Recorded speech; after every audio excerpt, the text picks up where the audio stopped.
Hello and welcome to Oklahoma Gardening. Today we're coming to you from Chicago.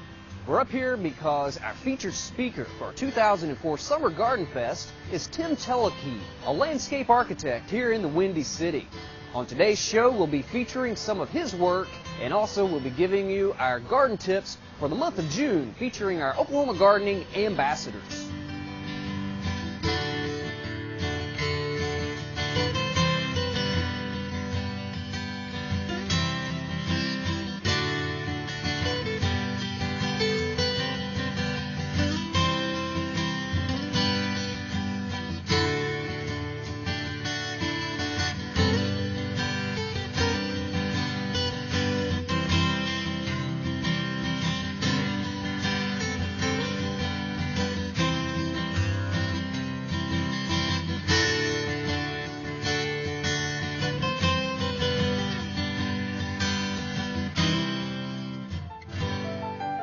Oklahoma Gardening is a production of OSU Cooperative Extension, with underwriting assistance from PLC, Oklahoma's leading garden center, Oklahoma Department of Agriculture, Food and Forestry, growing a better tomorrow, and O'Higgins Lawn and Garden, a store for all seasons.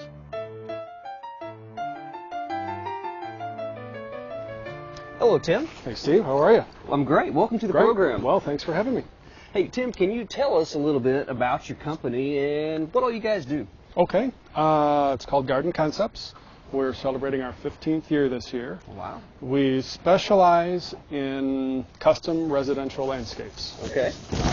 Residential landscapes include everything from plants, obviously, to paving, water features, pergolas, custom ironwork. We've done snow melt systems under driveways. Probably you don't have to worry about that in Oklahoma so much. Not too much. Pretty much anything you can think of that's outdoors that you cannot legally live in. Okay. So. And primarily residential. Primarily residential. And I can tell you just kind of the way we think about design is we try not to think about design as decorating the house. Sure. We try to think of it as creating spaces, creating connections between architecture and landscape, connections between the house and the yard.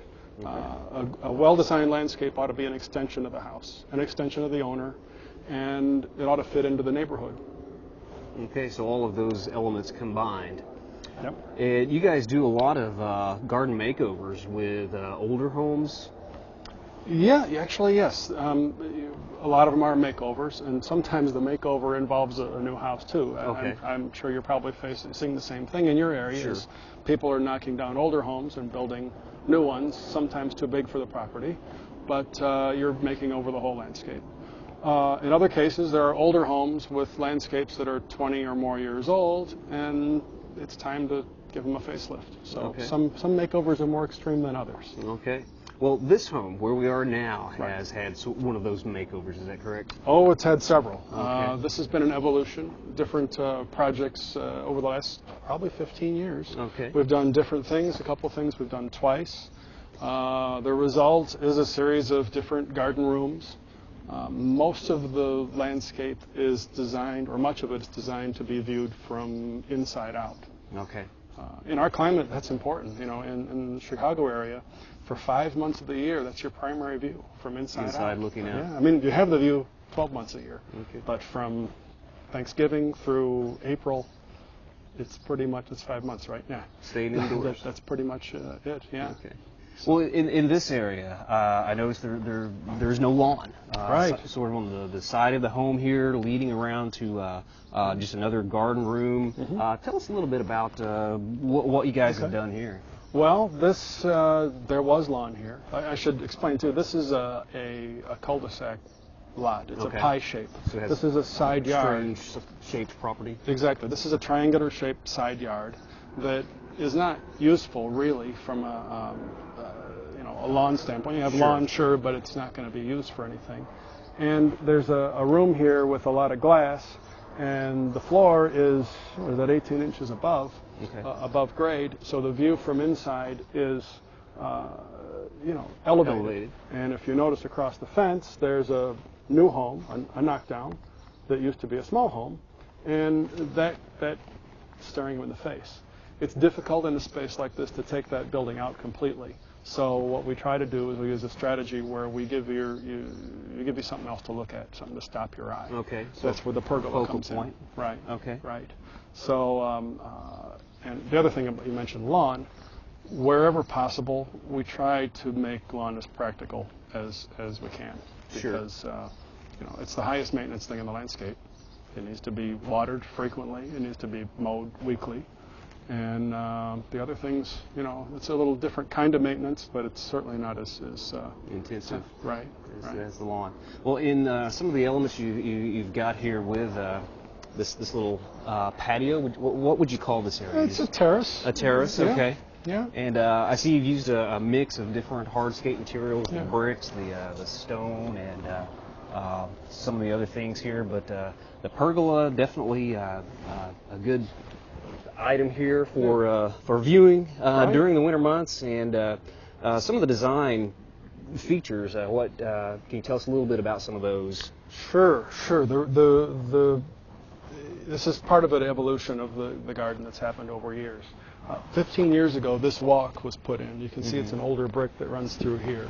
And this was lawn, and there was a bench out here, and it was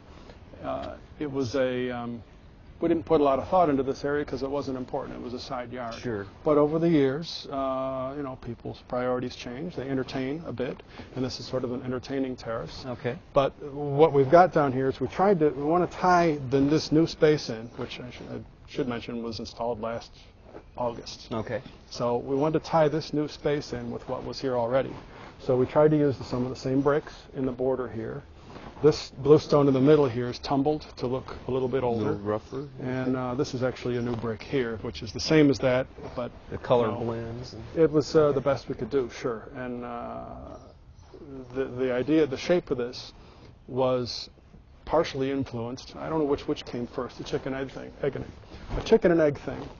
The trellis on the house we had made to tie these two together. This was just a big blank wall, and this trellis you can see is in 4 quadrants.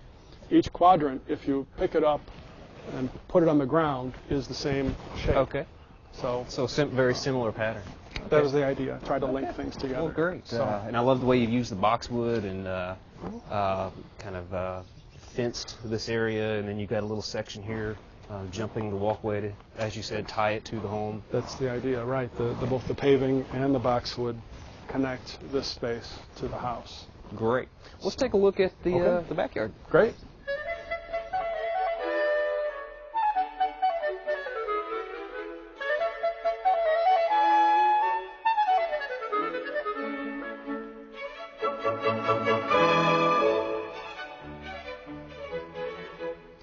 So, Tim, what sort of changes did you guys make in this area? Well, like any garden, really, over time things change. What was sun becomes shade as plants mature. So that's what kind of happened to this area. This was a grass path, a lawn path through here. And as this hawthorn has grown and all these other trees have matured, the lawn wasn't doing well. So shaded out. But the concept of having a path through here was still a valid idea. So we replaced it with steppers, and this ground cover is going to fill in. This stuff was planted last fall, so it's still new. Actually, everything here, as we've talked about before, is it's behind what you have in Oklahoma. Sure. We're a zone and a half or 2 colder. Right. So our lilacs are still in bloom. We don't even have our annuals planted yet. So our official frost-free date is the middle of May, and it takes a few weeks to get everything done. Okay, it's a little different than Oklahoma. It is. It is. Well, you've got another sitting area right here, and we could easily see the bench from back there on the brick path, but you've kind of set this up for a reason here. That's a good observation. Yes, a lot of people like to put benches out in the landscape, but it really needs to have a purpose. Sure. And we centered it or set it on this viewpoint here. As you're coming from that garden over here, the bench is the focal point. It's what draws you here. It has a purpose. Sometimes people sit here, but it's not important. The other thing that's interesting is it's also on this axis. It goes right down here toward the house, and inside there is a room that's with a lot of glass. And this is another link to the house. Okay. Look out and see the bench and exactly. Sit here and look back in. Come sit. Yeah, there you go. Both ways. Yeah. It's almost like a piece of art maybe in the garden. It functions the same way. And if you can see, there's a tiny little light up in this tree that lights. So at night, it just kind of glows. But one of the things, to just point that out too, one thing that's about landscape lighting when it's done well is you don't see the fixtures, you don't see the source, you just see the effect of it. And by strategically locating that light up there, it isn't part of the view. Okay, I would have never known it was there unless you pointed out. Yeah. Okay, well thanks a lot, Tim.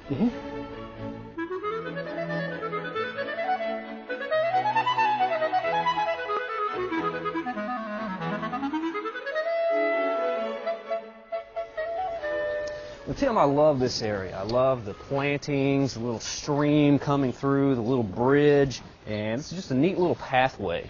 Well, thank you. I think one of the things that's interesting about this pathway, and I think it's something you'll see consistent in other ones that we do, is we try not to make it divide a space, unless that's what we're trying to do. We try to make it pass through. So quite often you see circular driveways or front entry walks or other sidewalks that they start one space and stop another, where I think it's better if it kind of passes through. You've got plants here drifting across, and so it's a space in and of itself. Okay, so the pathway's not splitting the area. It's just going through, going through the area. That's the idea. Okay, right. Clever. Wonderful. So, Tim, what would you say are some of the aspects of your design style? Well, it's hard to put all that into words. Sure. You do what you do. But I think this is a pretty good example. We try to make things feel as if it's all one space, one garden, connected, so that there are, just as in writing, or putting together a TV show, you need segues and connections. Sure. And it's a similar process. So as far as our style goes, my style, as far as plants go, I like masses of plants. I like big groups of things.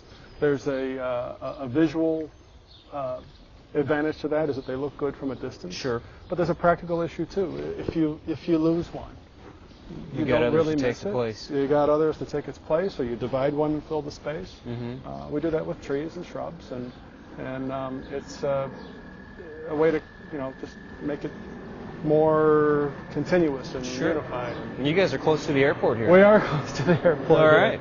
Yes. Can you hear the chorus frogs? Yeah, absolutely. Yeah. Great. Yeah. So you like the masses of the perennials I've noticed in some of the other gardens you've done? Yes, I do, and for mainly the reasons that we discussed. But it's I don't know. It's just a broad paintbrush to me is the way we start. Sometimes you go in and you tweak it up and add a little bit of detail, but that's how we start. And from a distance, your eye sees the broad masses. Okay. And you love the idea of taking the house and the garden and just kind of meshing those two together somewhat. Absolutely, wherever possible. Yeah, it's not just you do it a couple different ways too. A backyard is a lot of times more often viewed from the inside out, either from the house or from the patio or whatever. The front yard is what you present to the public. Sure. So you need to create some sort of connection that way too. So it's similar thinking, but it's kind of reversed. Okay. All right. Well, let's take a look at one of the water features at this other property. Great.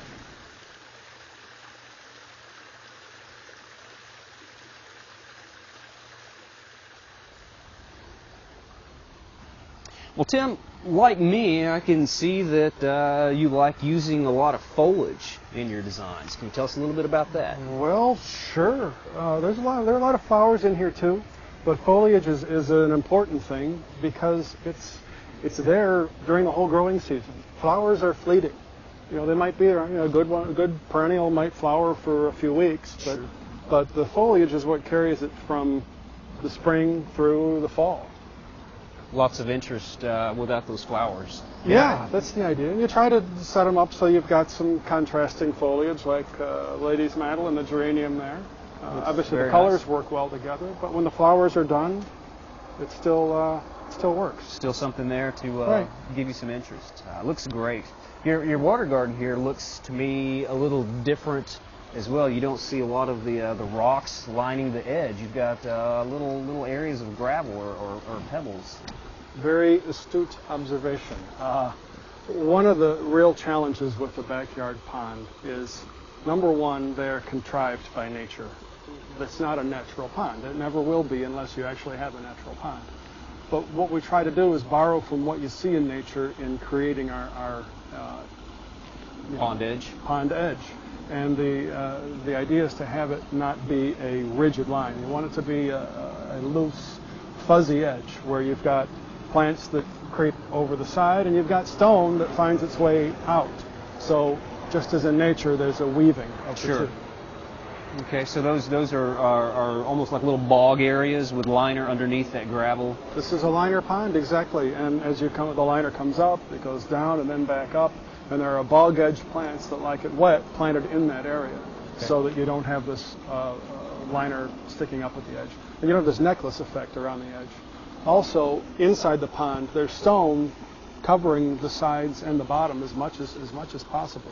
So it looks more like a natural pond. It's sort of that blending of the edge and the ground or the bottom of the pond. Right. So Tim, next week when you come to Stillwater, can you tell us a little bit about your presentation that you're going to be bringing? Sure. We'll be looking at some of the things we saw today, but we're looking at it a little bit differently. Everybody, I mean, I'm a big fan of these makeover shows on TV. Absolutely. And what's I think is even more interesting than the end result is the story of how something got from here to there. What did it look like before, and how did it get to where it is now? So the story of the garden, that's what we're going to look at. And I'm hoping that it's going to challenge homeowners to think about their own gardens a different way. All right. I'm sure we'll get lots of ideas of what to do in our own gardens. Well, I hope so. Great, Tim. I sure appreciate you showing us around, and can't wait to see your presentation next week. Thanks, Steve. I'm looking forward to it. All right.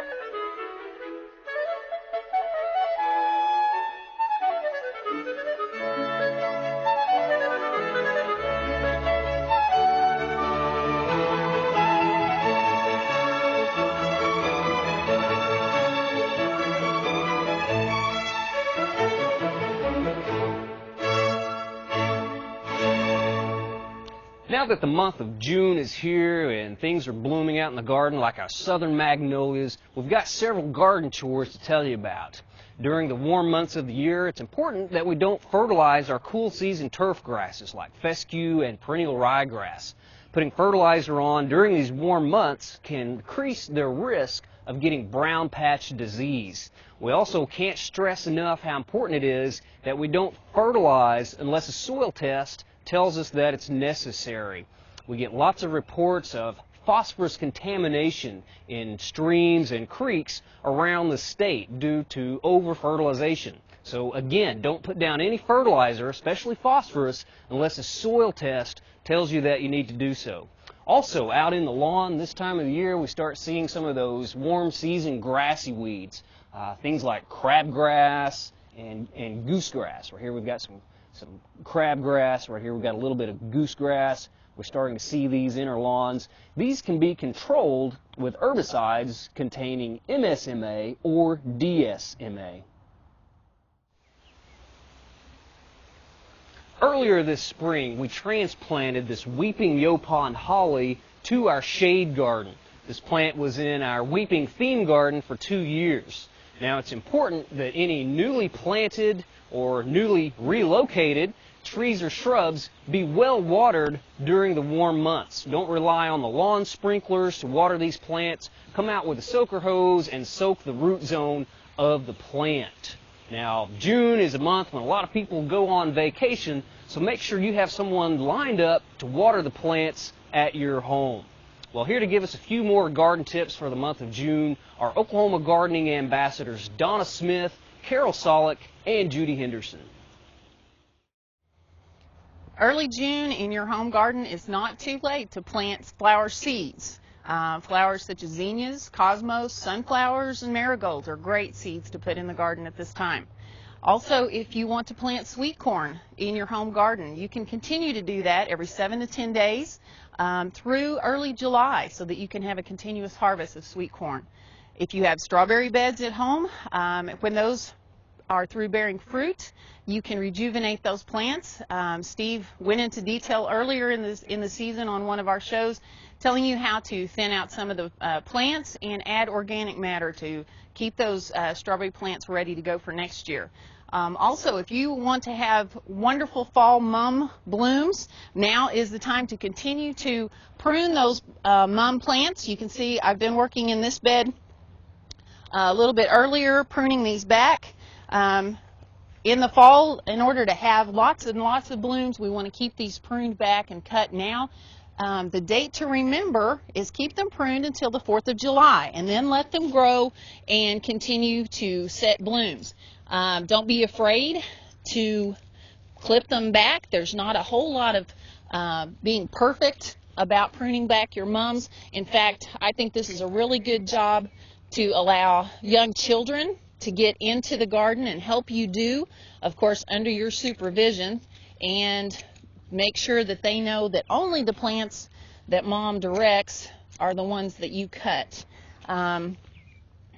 You can see I call it just giving the mums a haircut in my garden at home, and very simply done so that you have great fall blooms on those mums later.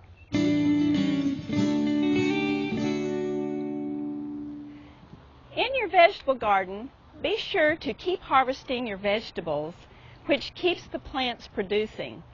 And if you're wondering how you will know when it is time to dig your potatoes, just watch for the plants to turn yellow and then begin to die, and then you will know it is time to dig your potatoes.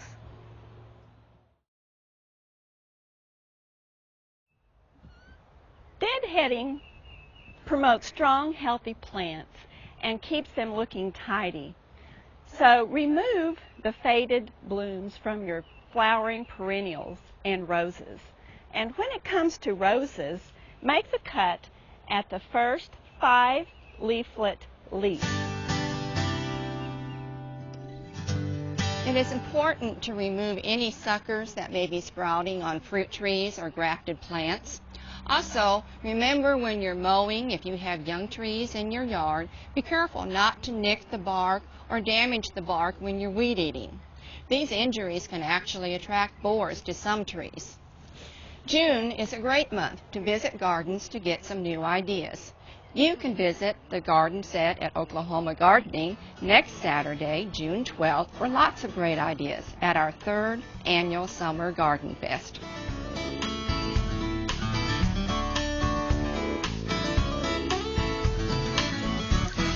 In the middle of summer, you'll have all kinds of things growing in your garden, and we're starting a little bit ahead of the season this time for today, but these are things that come July, you're going to be wondering what you're going to do with all of them, and that's going to run through August and into September.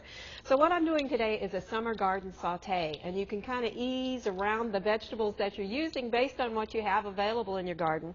I've modified the recipe a little bit. It started with 3 tablespoons of unsalted butter, and I've reduced that to 1 tablespoon and added in place of some of that butter a tablespoon of extra virgin olive oil, and that's simply to change the fat profile. It also reduced the amount of fat, but it changed the amount of saturated fat, decreased fat, and trans fatty acids as well a little bit, and also added a higher level of monounsaturated fat. So that makes this a more nutritious dish. This we're going to saute. We've added about a medium onion that we chopped up, and to that we're going to add a couple of medium zucchini that are sliced, and also a couple of yellow squash, and 1 red pepper. Now if you've only got green, that's going to be fine. The red ones often aren't ripe quite as early. But as you can see, these are all things that tend to be abundant in a summer garden in Oklahoma. Go ahead and let this saute for 4 to 5 minutes. You don't want to cook it all the way by any means, because there's a couple of more steps that are going to add about that much time in addition. So just let them saute, keep them moving a little bit, but we're not really stir frying, so a constant movement isn't necessary. All right, to this we're going to add somewhere between 1/4 to 1/3 of a cup of water. A lot of liquid is going to come out of these vegetables as they cook, but if you have a pan where you lose a lot of liquid, then you're going to want to add the full amount. You can always come back and add a little bit more later on, however. Go ahead and put a lid on this, turn the heat down a little bit, and let it simmer for about 5 minutes. You can see there's a little bit of liquid down on the bottom, but not an excessive amount. That's enough to take care of the rest. What I've got here is about 3 ears of corn that I've cut the kernels off the cob. Now, one thing you can do on this, you can use frozen corn if the corn's not ready, or if it's already gone, you can use a can of corn. Make sure you drain it if you do. Or you can use leftover corn that you've roasted or cooked, since we're basically just going to heat it through, or you can just heat it through at this point. A medium tomato goes in here, and about 1/4 of a teaspoon of both salt and pepper. Now, the amount of salt you're going to use is going to be dependent in part on the type of corn that you've used. If you've used canned corn that has salt added to it already, you may find, or you may choose not to add any at this point, so that it doesn't become too salty later on. What I recommend is that when add the minimal amount, and then you have a couple of choices. You can either let people season it at the table, or if you'd rather make sure that the seasoning is right, the best approach always is to test the seasoning once you get everything done. And then if it needs a little more salt or pepper, you can add it as you're getting ready to serve the dish. This is all there is to this one. We're going to sprinkle in a little bit of parsley, and I'll save a little bit for the top, but basically that's it. Everything that you'd have growing in your garden is going to go on this plate and be available for people at the table. It's a little bit nicer than some of the traditional ways that you serve some of these vegetables during the summertime, with tomatoes just sliced, corn perhaps boiled or roasted, and the zucchini and summer squash simply fried. Gives a nice change. And come the hot weather, I think you're going to like this one. Once again, this is a summer garden saute.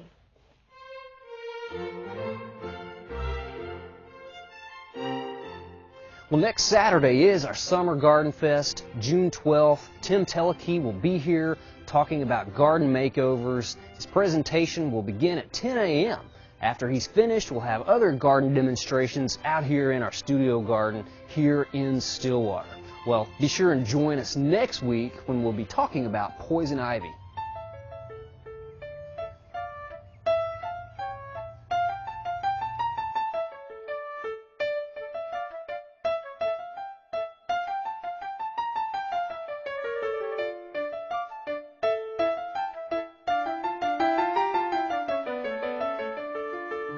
We would like to thank our underwriters, TLC Garden Center, the Department of Agriculture, Food and Forestry, and O'Higgins Lawn and Garden.